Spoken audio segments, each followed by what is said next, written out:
Will Mr. Blake yield? Will you yield, Mr. Blake? Absolutely, Mr. Graf. Mr. Blake yields, Okay. Mr. Graf. Now, you're giving us numbers, all right, of people incidents with police that were before the grand jury. Are you aware that every single shooting incident involving a police officer goes in front of the grand jury? I don't believe that's accurate, that every single instance automatically goes. Yeah. All right. Well, I'm just... normally every police shooting goes in front of a grand jury. Well, now, just Mr. Graf, just for fairness, you actually just adjusted what you just said. So normally versus it automatically are different. Okay. And now the statistics that you're giving here, all right, how many of those were incidences where the other person had a gun or some type of weapon? Well, it says 73% of the time someone was armed. Okay. So in the inverse, though, Mr. Graf, 27% of the time the individual was unarmed, and essentially 100% of the time a conviction did not occur. Okay. Now, police officers are trained in justification. You're aware of that, right? Yes. When you can shoot, when you can't shoot. There's a lot of training that goes along with that. I'm also aware that most training is to shoot to kill rather than shoot to disarm. That's not true. It's shoot to stop. There's a difference. Shoot to stop, not shoot to kill. Okay? Right? That's how we're trained. Shoot to stop. I think the ideal and for the individual officers who are obviously the majority of them that are doing the right thing, no question about that, Mr. Graf. But when we look at the instances we're talking about here, whether it be previous ones, whether the video that we've seen in the last few months, whether it be the video we saw just 2 weeks ago at a pool party, those were not instances of someone trying to stop or disarm. Okay, with the Diallo case, for instance. Yes. Now, I remember this was a long time ago. Didn't it come out that in the Diallo case, the police there was a miscommunication? I don't know whether he spoke fluent English or not. But the police, in that case, if you're aware, wasn't that an incident where the police told him to freeze and he spun holding a wallet? Well, first, Mr. Graf, I don't think it's appropriate at all in terms of what language someone speaks or doesn't speak. But if we want to talk about the perception of what someone saw or not, we do have video of Eric Garner saying, "I can't breathe," and that was being disputed. So we can go back and forth on terms of what we see or don't see, but those facts don't seem to matter in these instances. Okay, well, let's straighten that. The Eric Gardner case right now. I mean, I've heard numerous times here today that there was a chokehold involved. Okay? And have you ever been trained how a chokehold is put on a person? I don't think we're discussing MMA legislation, so no, I don't know about a chokehold. Okay. And if you look at the video, and I just want to, did you watch the video with the Eric Gardner case? I watched it many times, which is the reason why I know he said, "I can't breathe" 11 times. It's the reasons why that we know that the person who actually videotaped the instance was also arrested for some inexplicable reason. So yes, Mr. Graf. Okay, on the videotape, did you notice that the police officer's arm was underneath Eric Gardner's arm? One of the officers. However, as we know from the autopsy that came thereafter, that it was ruled a homicide. So we understand from the video that we saw, there were individuals who did not just try to stop or disarm an individual, but to kill. And again, we want to be very clear. We are not saying that's the majority of how all officers are. But when we're seeing instances where you are not acting in a manner to disarm an individual, but to actually kill an individual, it's inexplicable to me why we would have such pushback in just saying, let's have greater transparency, in which all the bill is indicating, as relates to grand jury reform, just to complete this, is for legal instructions to be released so we can understand what is actually happening in the case. Well, in the case, and I'll be happy to go over the Eric Gardner video with you and show you that there was no chokehold used, okay? And in fact, isn't it true that Eric Gardner died of a heart attack? There was no chokehold used.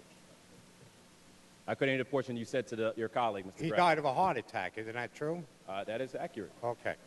And are you aware of the number of police officers, the percentage of police officers that never fired a gun in a 20-year career? I am not. So we make it sound like... Are you aware of that statistic, Mr. Graf? Yeah, over 90% of police officers never fired a gun in a 20-year career. Okay. So if we are respecting of data, then we should also be respecting of the fact that 178 times out of 179 instances, there was no conviction when we saw that 27% of the time the individual that was shot and killed was unarmed. Well, you have to look at all the circumstances behind whether or not. I mean, it's easy to give numbers out here that make it look like it's the OK corral and everybody's shooting up everybody. We're not saying everyone. What we are saying, Mr. Graf, is that we do have data indicating that in a 15-year span, 179 times there were cases involving an officer where, again, only one of those times a conviction transpired. Now, again, I am not an officer. I don't have that experience. Others, that yourself, Mr. Ramos, who have had that experience. But I would presume to think that if there was one individual who was unarmed, who was shot and killed, that the other individual would probably have charges processed against them and probably would lead to a conviction greater than less than 1% of the time. Now, is this numbers New York City or the entire state? No, this is New York City specific in terms of NYPD in that manner. Okay. Well, you look at it your way. I'd like to think that, the officers are well trained not to shoot unless they have to. Mr. Graf, I'm not at all conveying that these officers are not well trained. Let's be clear about that. What we are conveying is there is something that is clearly not working when we are having continual instances, as again we saw on video just 2 weeks ago, where a pool party is ensuing and an officer pulls out a gun on a teenager to bring them to the ground. I mean, we can't continue to say that that process is working. So if we're indicating in the instances of death that there should be a special prosecutor, which again, as current law indicates, the governor already has the ability to call a special prosecutor. This is just putting it into legislation to move forward in this manner. The opposition in doing so, I'm not truly understanding where that would come from. Well, in this case, this legislation, if I'm not mistaken, right now the governor has the authority to appoint a special prosecutor. At any moment, this governor could call a special prosecutor right now. This legislation is moving forward on powers the governor has right now. But this is taking that power away from the governor and putting it into the hands of the Attorney General. Which the governor on record, Mr. Graf, has said that if legislation is not passed this session, that he would appoint a special prosecutor, being the Attorney General. So to your exact point, Mr. Graf, we actually would be passing legislation that the governor is on record of saying that he would do. So Well, again, I'm not understanding where the opposition Well, would I argue with the governor quite a bit. I don't know if you know that. But all But I'm the saying, thing is all the- that I'm saying, Mr. Graf, is that we're moving forward on legislation that the governor is on record of saying if we do not move forward with his legislation, he would do.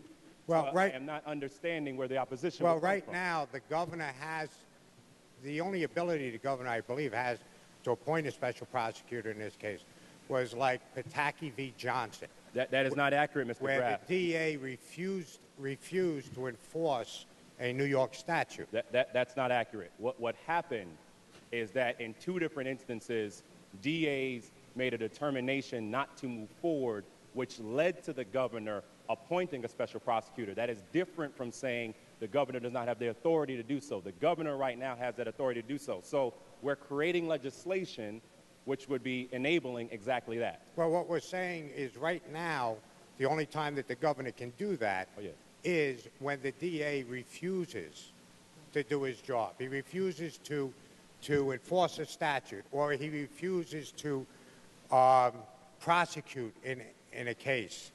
Mr. Graf, I'm just wondering, is there a particular question that we're trying to address right now? Well, under this, a special prosecutor, you've read the bill, right?